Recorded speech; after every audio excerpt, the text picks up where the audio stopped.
ఏవమేకాక్షర బ్రహ్మ యదే శుద్ధచేతసా ధ్యాయంతి పరమానందమయ జ్ఞానాంబురాశయ నిర్మలమైన చిత్తము కలిగి యుందుము.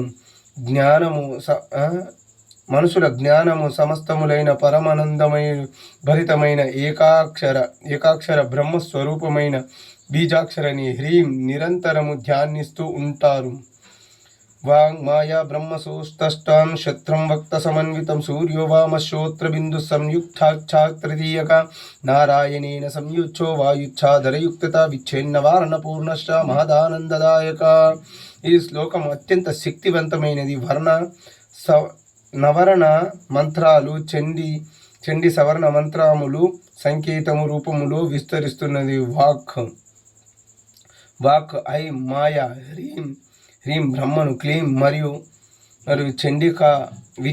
చండికాయే విచ్చై ఇలా అక్షరములను కలియకతో ఏర్పడినది ఓం ఐం హ్రీం క్లీం చాముండాయ విచ్చై అనే 9 మంత్రాక్షరాలతో గొప్ప ఆనందమైన మోక్షాన్ని ప్రసాదిస్తుంది.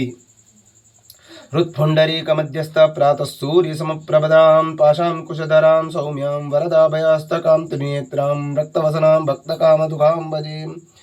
హృదయములోని పద్మముల మధ్యలో నివసించే ఉదయించే సూర్యుని వంటి ఎర్రని కాంతి కలది. పాశములు మరియు అంకుశములు ధరించి శాంత స్వరూపిణి వదనము అభయము ముద్రముతో ధరించి చేతులను కలిగినది.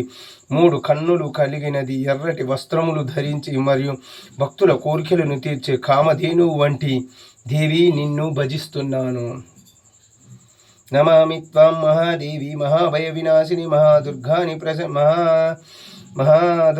ప్రశమిని మహాకారుణ్య రూపిణి. గొప్ప భయములను నశింపజేసి దేవి కష్టములను దుర్ఘటములను తొలగించే మహాదేవికి గొప్ప కరుణయే రూపకారము కలిగి జగన్మాతకు నేను నమస్కరించుచున్నాను.